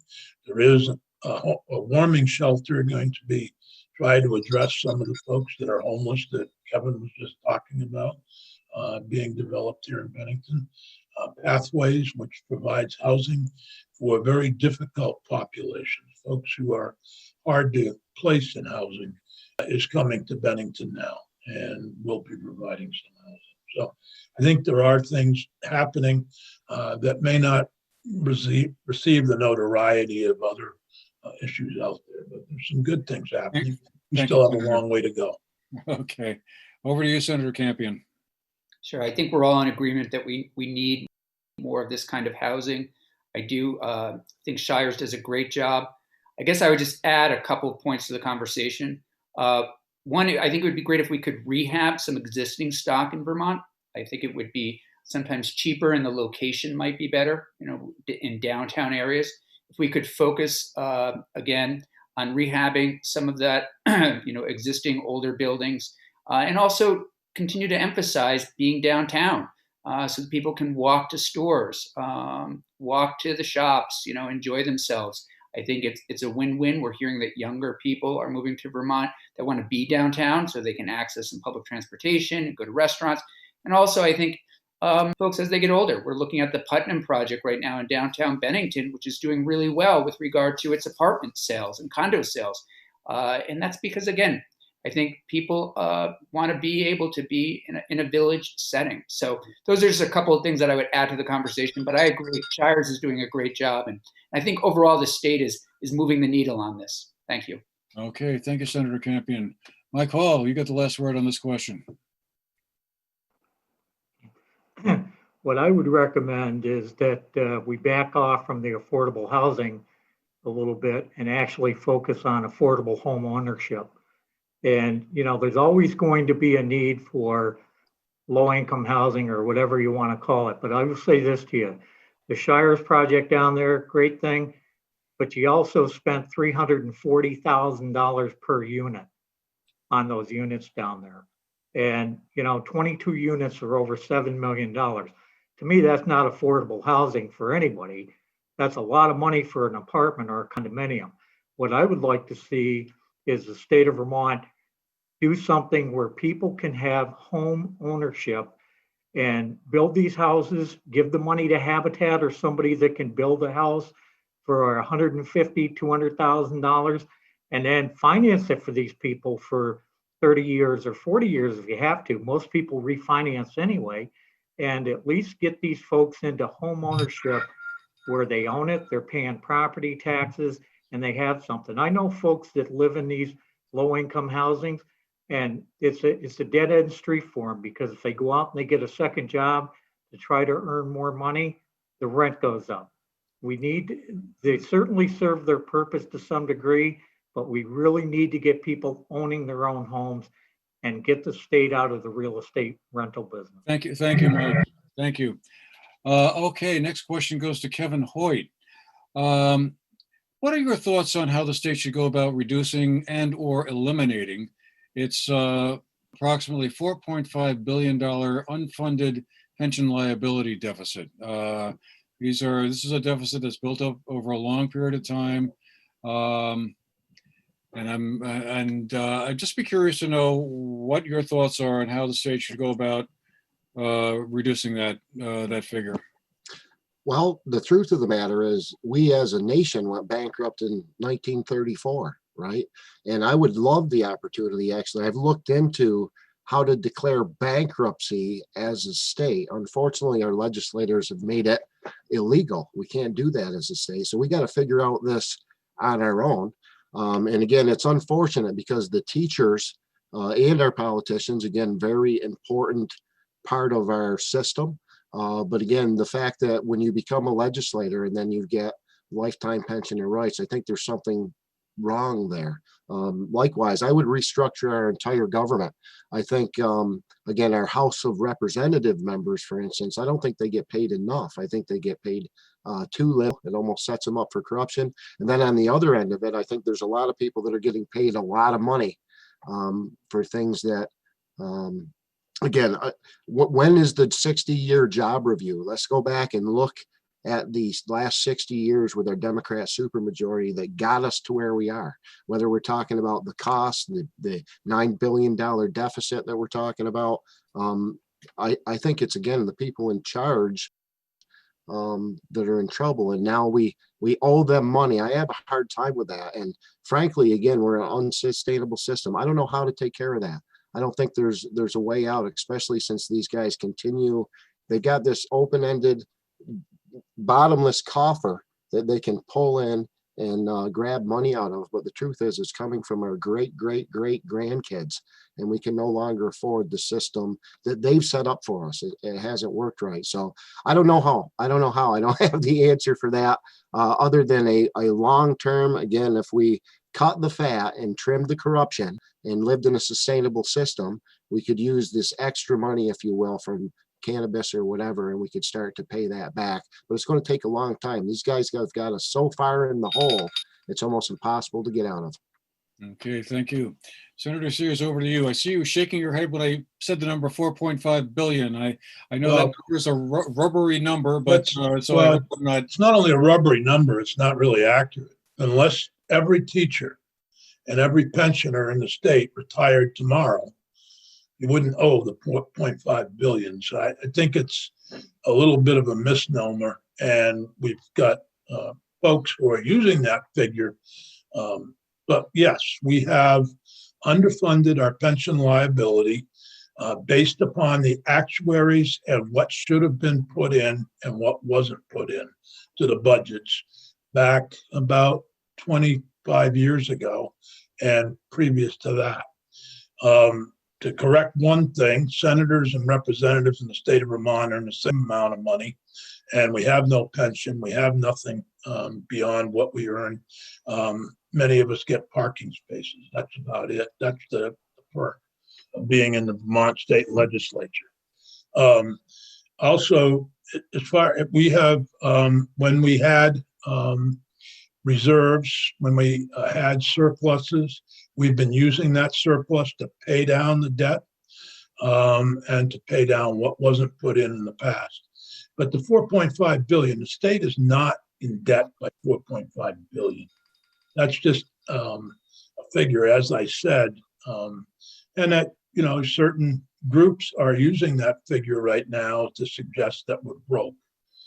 Actually, Vermont is in pretty good shape, and the bond markets, Moody's and other investment firms have given Vermont AA ratings, one of the highest ratings. If we were 4.5 billion in debt, we wouldn't have those ratings. We're amongst the top in New England and tops in the nation in terms of bond ratings.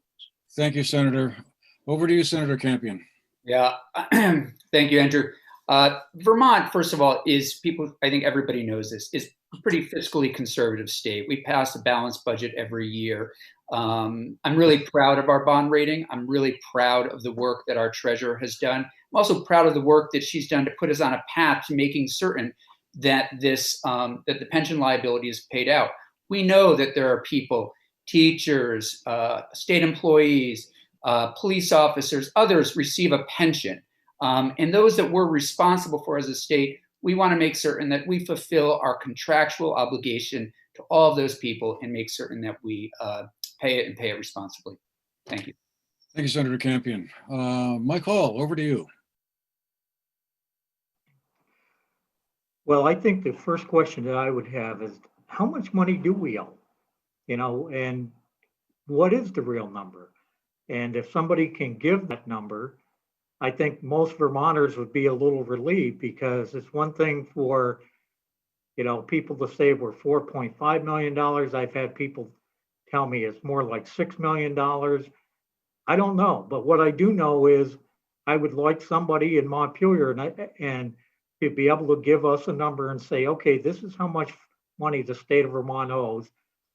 And we need to get back on a level where we're in the black if we are in the red.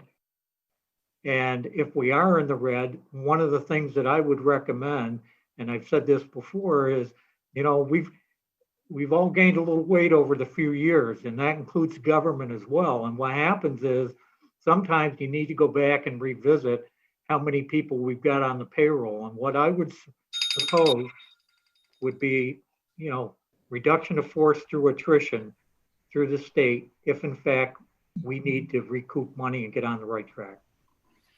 Okay, thank you, Mike. Over to you, Meg Hansen, for your thoughts on this question. The Vermont Business Roundtable and David Coates in particular have done a lot of great work on this. In your introduction, Andrew, you said that I'm the host of a show, Dialogues with Meg Hansen, and I had a 3-part extensive interview with David Coates, who basically explained that the problem here is that the return rate is sort of assessed at about 7.5%, when really what the number should be is 5 to 6% at best.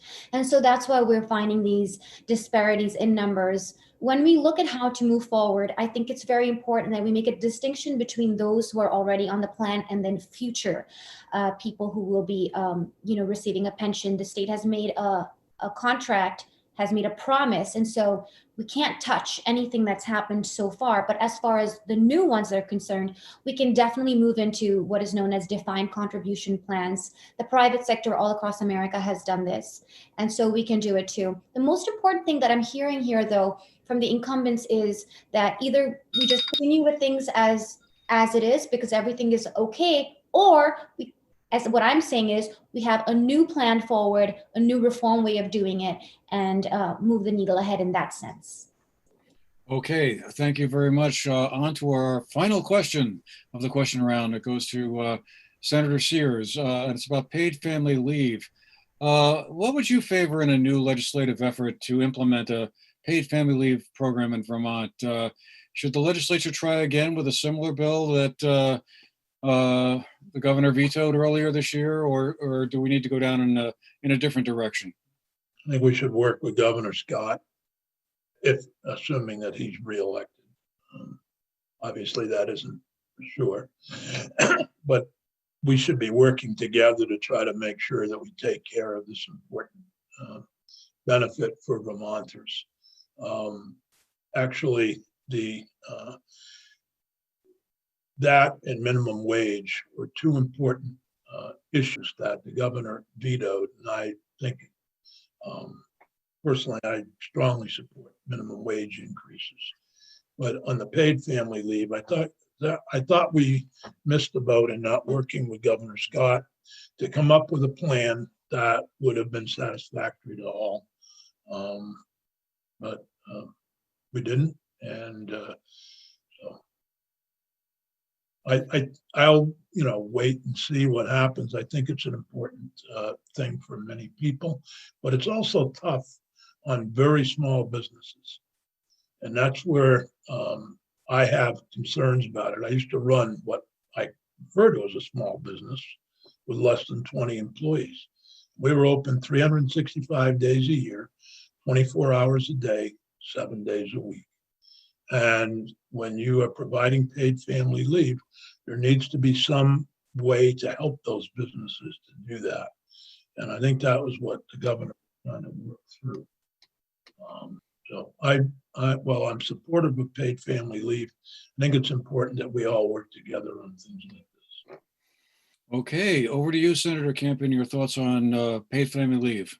Sure. Thank you, Andrew, for the question. I think we do go back to the drawing board. We have a conversation with the administration. We talk more to local businesses, continue that dialogue. The other thing that I think we should probably do and work closely with the administration on, that I think we're hearing a lot more and more about from families, particularly families as they're moving into Vermont, is that childcare. I think both of them are issues that have to get back on the table. We want to attract young families to the state. We need to talk to them and help them access, affordable childcare.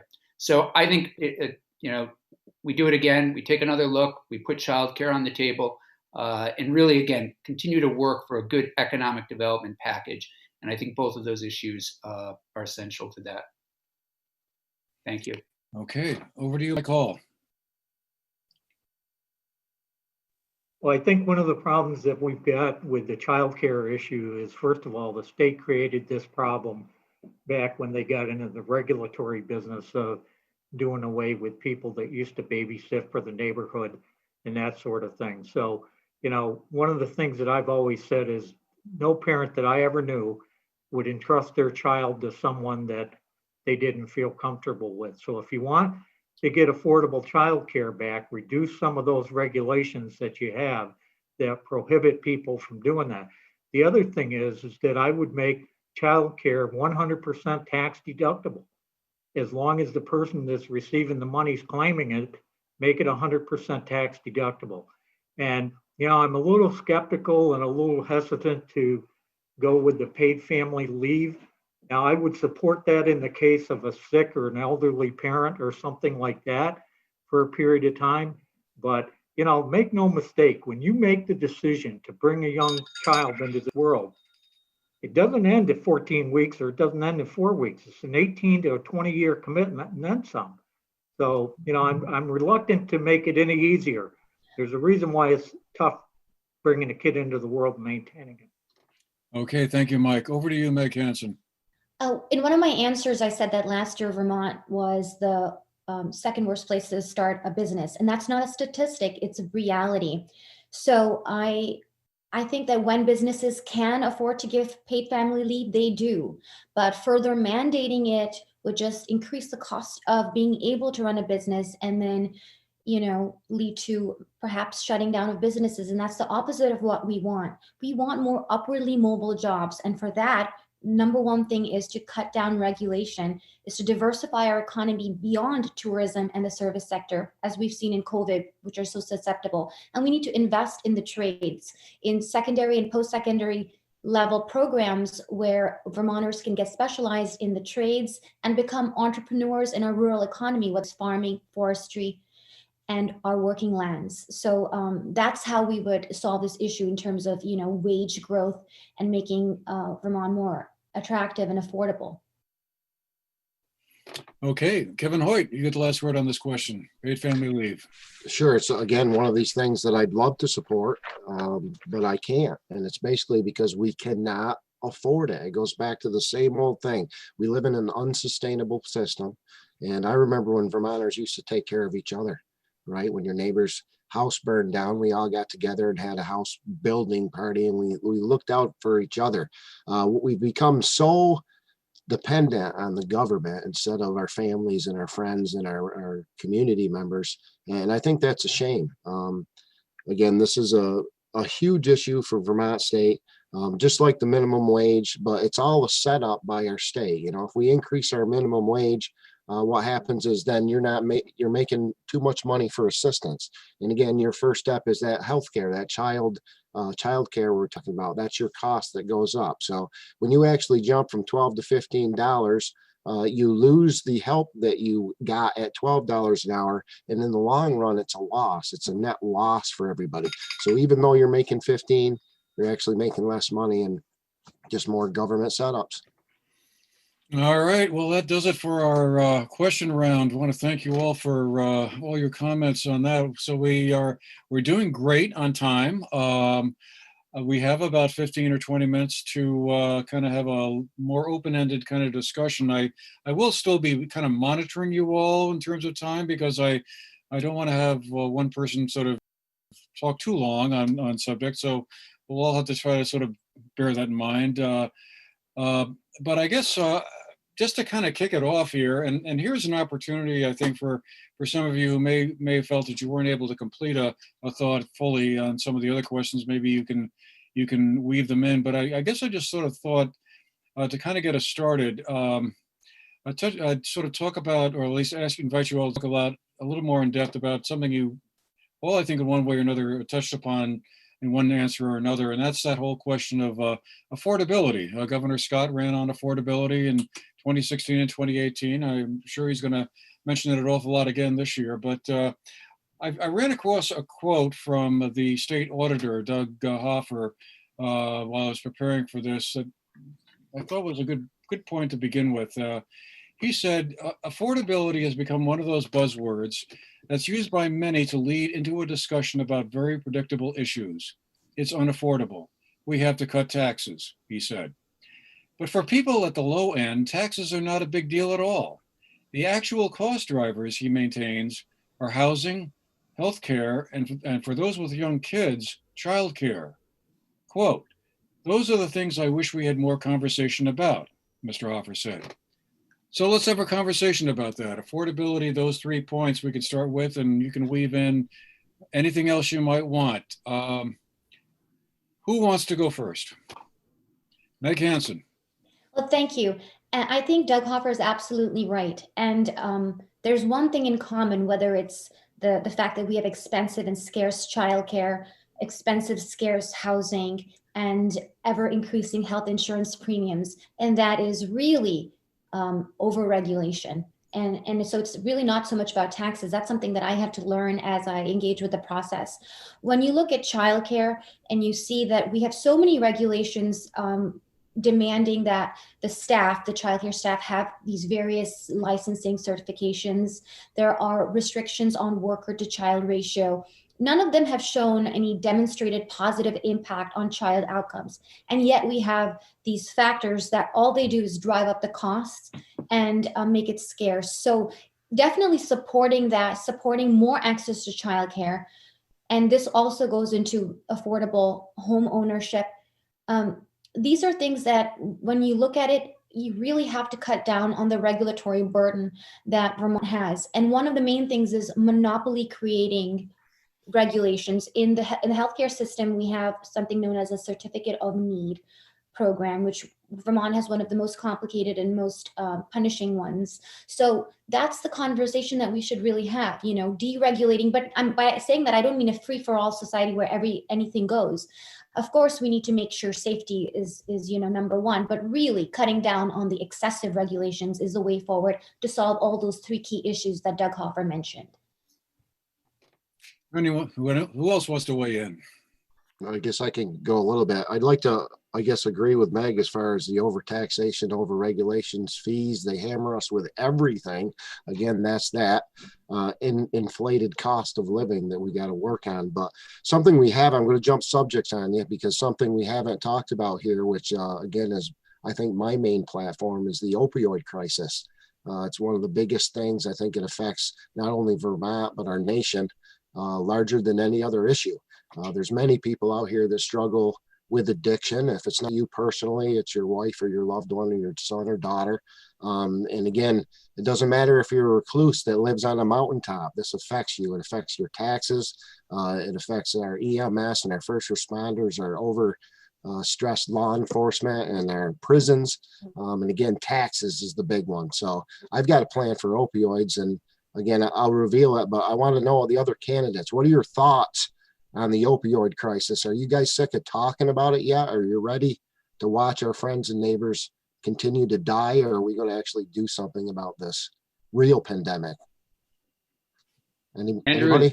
Are you having us ask each other questions? Or are we sticking to, You can, if you wish. Yeah. or do you want to go back? I mean, I can continue. I'll tell you my plan, Mr. Campion, and maybe you guys can agree or disagree, but I'd like to treat the thousands of Vermonters, hundreds of thousands who struggle with addiction. I'd like to treat them as a sick part of society rather than a criminal part of the society. And essentially, we do that by using existing funding. We can use money from law enforcement, from incarceration, and divert it to prevention and treatment. And again, this has been tried in other places of the world with outstanding results. And again, the economic growth and development piece for that, if you guys can envision this, I'm looking at hundreds of facilities all across the state, and rehab, prevention and treatment facilities. And I'm talking about real rehab, not a 28-day detox program, but 3 months to 18 months.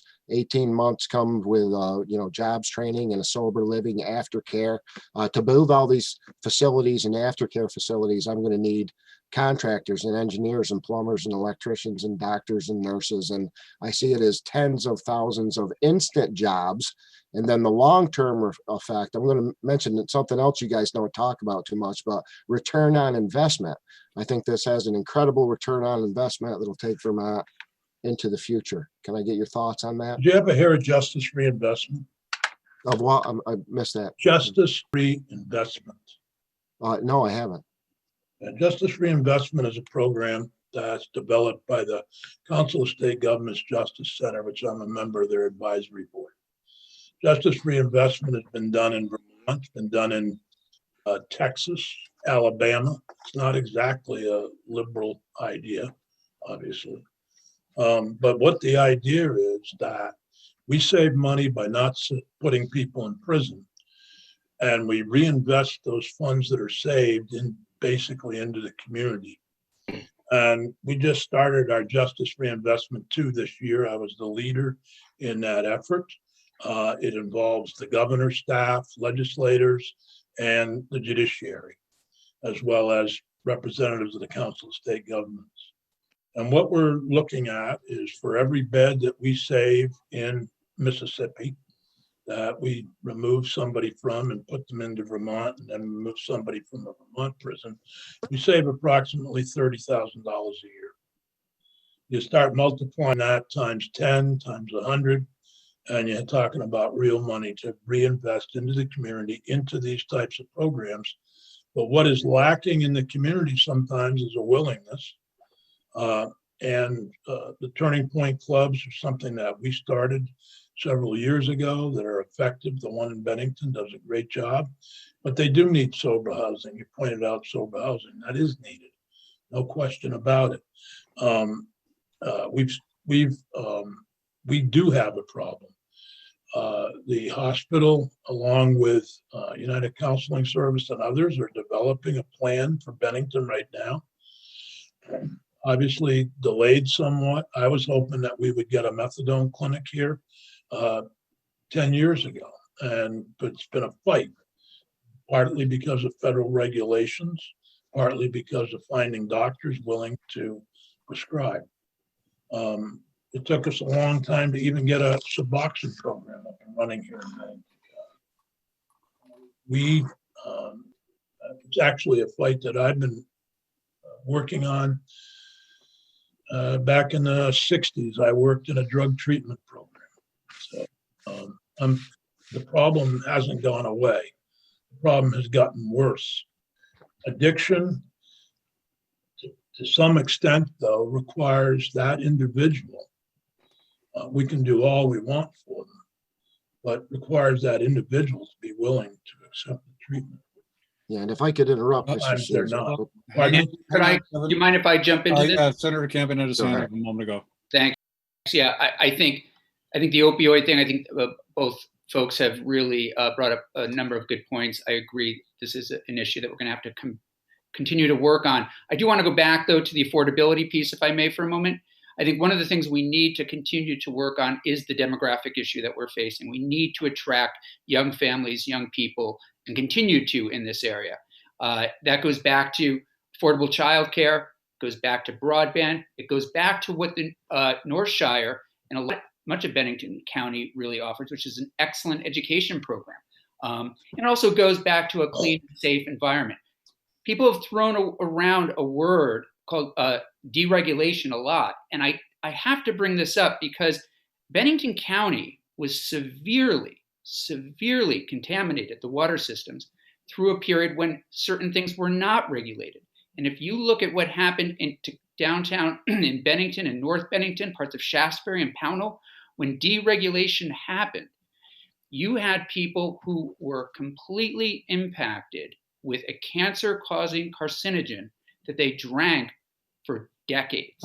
So it's fun and interesting sometimes just talk about let's deregulate everything, but we have got to protect Vermonters. We have to protect their health. We have to make sure that when you drop your child off at daycare, that folks, that you know that your child is going to be safe. People continue to struggle in this area with issues related to what happened at ChemFat. So that's a serious, serious issue for Bennington County and one that cannot be taken lightly. All right, Kevin? I'd like to respond to that because it's indirectly related to what I said. Isn't it fun to go after a straw man argument? So easy to go after that.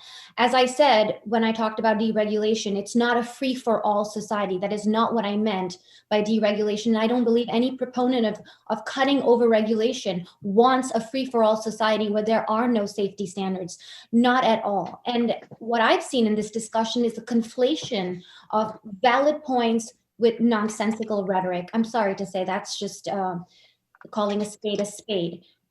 Regulation that shackles economic growth, that increases the cost of living. So we're talking about affordability. I think we should go beyond that into prosperity.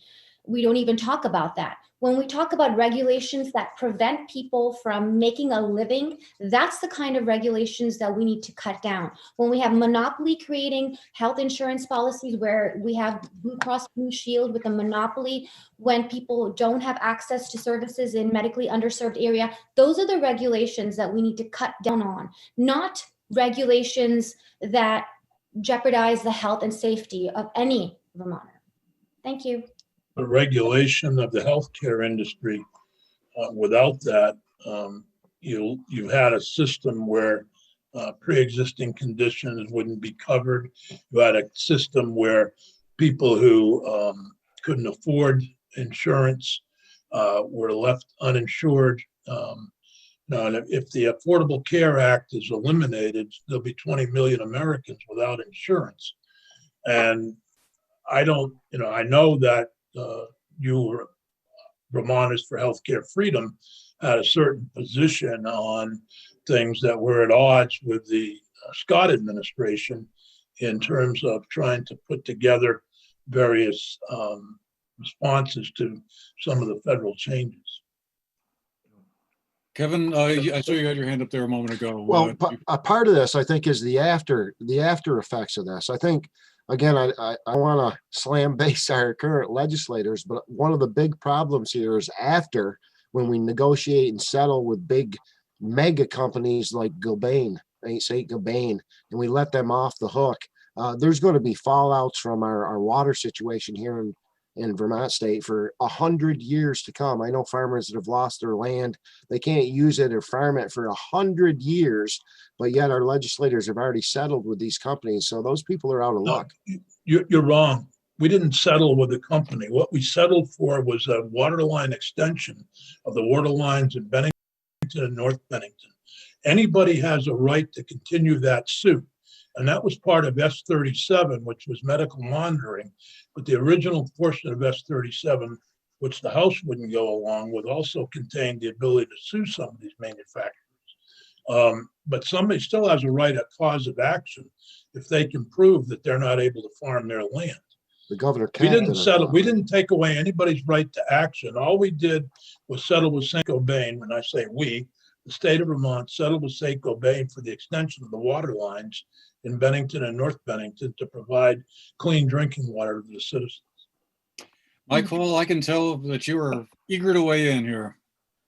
Well, first of all, I'd like to address the original question going back to affordability. And I don't know who Doug Hoffer's talking to, but I can tell you the folks that I'm talking to are people that are everyday working class Vermonters, or they're retirees here in the state of Vermont. Those folks have big concerns about affordability. And the issue that they're concerned about is whether or not they're going to be able to afford their property taxes, whether or not they're going to be able to afford the next car that they have to buy because the check engine light's on and the car they got can't get inspected. Those are the kind of issues that I'm talking about, that I've heard from people that they're concerned about. And they're afraid because these people are proud individuals. You're not going to see them at a food shelf. You're not going to see these people, lined up at a food giveaway, because that's not how these folks operate. And I'll tell you, there's a certain segment of the population that we're not getting out there. And they're the people that you never hear from, that never call on service or anything like that. So, I don't know, again, Doug Hoffer's talking about, young people, affordable housing, all this or that. Well, I know a lot of people that are worried about keeping the house that they're living in because they can't afford to go anyplace else and they can't afford to pay the taxes. The other thing I'd like to address with Senator Sears, he talks about the Justice Reinvestment Program. Let me tell you, Dick, with all due respect, I've seen what's the Justice Reinvestment Program has done here in the state of Vermont. When I was a cop, I'm dealing with the third generation of some of these folks. And, basically you talk about letting these people out through the Justice Reinvestment Program. You had a bill before the House that you wanted to get passed where the technical infractions would not get these people put back in jail. And those technical infractions were things like, maybe they weren't supposed to drink, maybe they were out after curfew, maybe they weren't behaving and doing what their probation, parole, or furlough officer said. And the study said 78 to 80% of these people were being returned back to jail. Well, listen, if you can't abide by something as simple as being in by 9 o'clock at night, not smoking dope, not drinking or causing fights or whatever, if you can't abide by that, what makes you think these people are going to behave on the outside by letting their sentence get out? The other thing is, Dick, you move to have, people life without parole removed. Why would you do that? I mean, these people were adjudicated, tried, convicted, and sentenced to jail for a crime that they committed. Why do you always, lobby for the bad guy? What have you done that's good for Vermonters that protects them? Okay, Dick, over to you. You're muted. You're muted. Muted. Oh. Dick, you're muted. Nick, you're muted. Mike, your campaign of misinformation is quite amazing. Sure. Now, I don't let anybody out, okay? The laws are clear. We have a lower rate of incarceration in Vermont than we did 10 years ago. Because you're letting people out. It depends on who you want to lock up, Mike. I want to lock up people that are dangerous. I want to lock up people that assault people. I want to lock up those folks. You want to lock up the pain in the neck. That's where the problem comes in.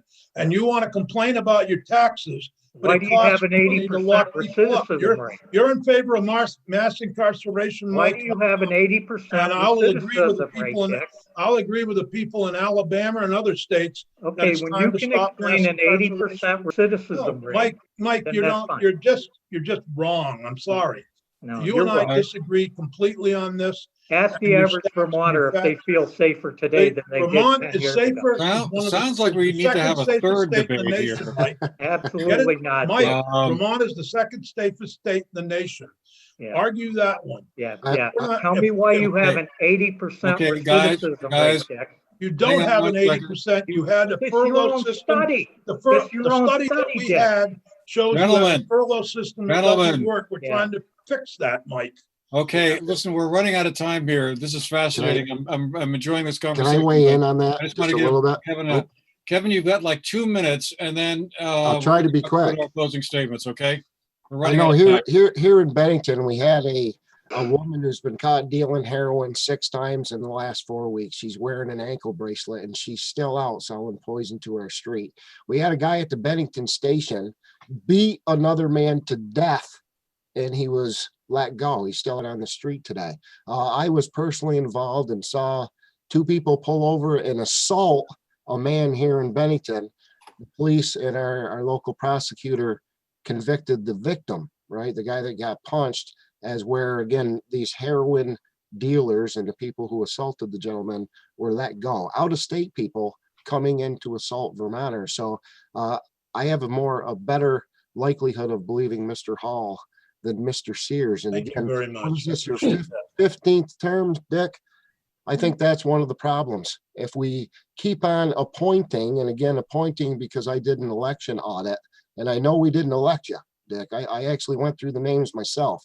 All right, So now we're again, getting out of we're gonna facts. continue this. You know, we're not. Well, it's out of actually facts because you refuse behaving- to look, Mr. Campion. But if you'd like to look, we've got 332 We're better discrepancies people than between the this. town and the Better state. people than this. We are much better people than this. Are you not concerned with fair elections, Brian? I think we should turn it back over to Mr. McKeever and let's be role models for those watching right now. I bet you want to avoid the election All fraud right, audit. well, we're just about at that point where we need to go to closing statements anyway. So each of you will get 1 minute to give a closing statement so that we can get off the air at 6 o'clock like we need to. So we're going to go in reverse order from how we started. So that means Senator Sears gets us going on the closing statements portion of our program today. Well, thank you. In closing, let me make crystal clear that the contrast between the 5 candidates for the 2 seats in the Vermont Senate could not be more distinct. On the one hand, we have myself and Senator Campion, 2 incumbents for the record of accomplishment, both for the state of Vermont and for our constituents here in Bennington County and Wilmington. Proven ability to work across the aisle with a governor from a different party. We had a disagreement, a strong disagreement about criminal justice policy. That disagreement is, in my position, is borne by the facts. Anecdotally, sure, there are cases around the state where misjustice occurs. But by and large, Vermont is the second safest state in the nation by all accounts. And I want to keep it that way. I ask for your vote on November 3rd or before. Thank you. Thank you, Senator Sears. Over to Kevin Hoyt. You're 1 minute for a closing statement. All right, I will echo Mr. Sears in the fact that we've had the same officials in office for going on 60 years. I think that is the problem. It's not each other. It's not about color. It's not about race or religion or creed. The system's not broken. We still have the best system in the world. The problem is the people that we have running it, I believe, are criminal. The election fraud here in Vermont State is very, very real. We've got lots of evidence, but no one to show because our officials are themselves implicated. So I believe in the Second Amendment. I don't like corruption. I don't like full-term abortions. And again, guns are a big deal with me, along with our natural resources and economic growth and development. I appreciate your vote. Thank you. Thank you, Kevin. Okay, over to you, Meg Hansen, for your 1 minute closing statement. Andrew, before you start the clock, I just want to I just want to address something that I wasn't able to, and this is about the Affordable Care Act. It is not going to be eliminated. That is not going to happen. There's no rationale to say that.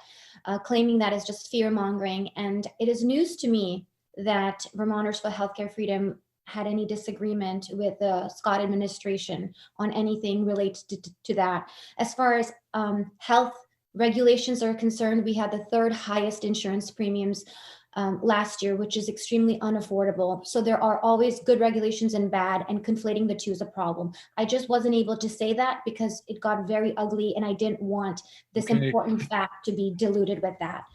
So with that, I'd like to give my closing. Okay, I have a question for you, Vermonters. Is your life better today than it was 5 years ago?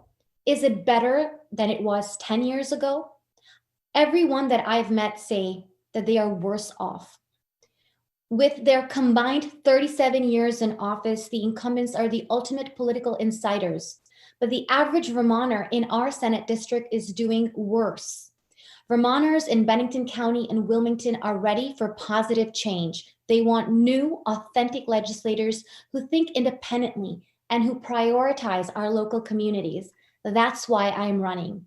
2020 is the year for renewal. We all feel it in our bones. It is time to rethink how we address poverty, economic devastation, depopulation, too expensive housing, childcare, and health insurance, and a culture of addiction and despair that has wounded too many of our loved ones.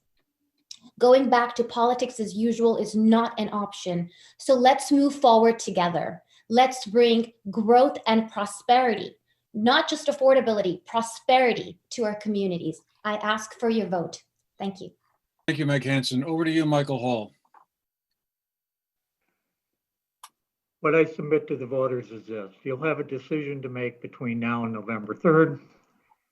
If you've liked what you've experienced over the last number of years, you know how to vote. If you want to see a change in the direction of some of the things that you've heard from me today, you'll know how to vote.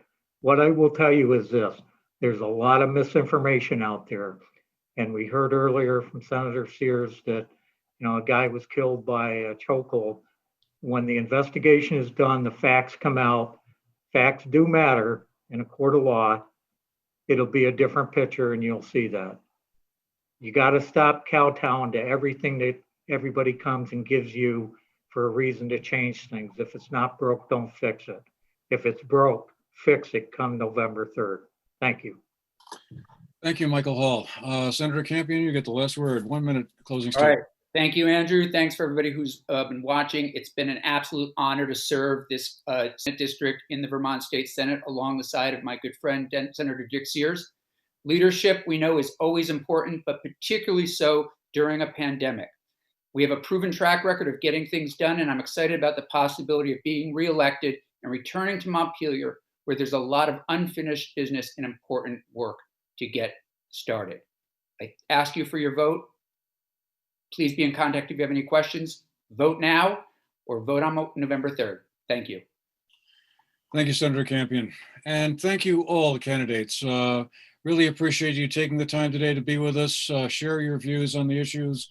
Sounds like we could have another conversation about all of this stuff, but I guess we'll leave it at that for now. And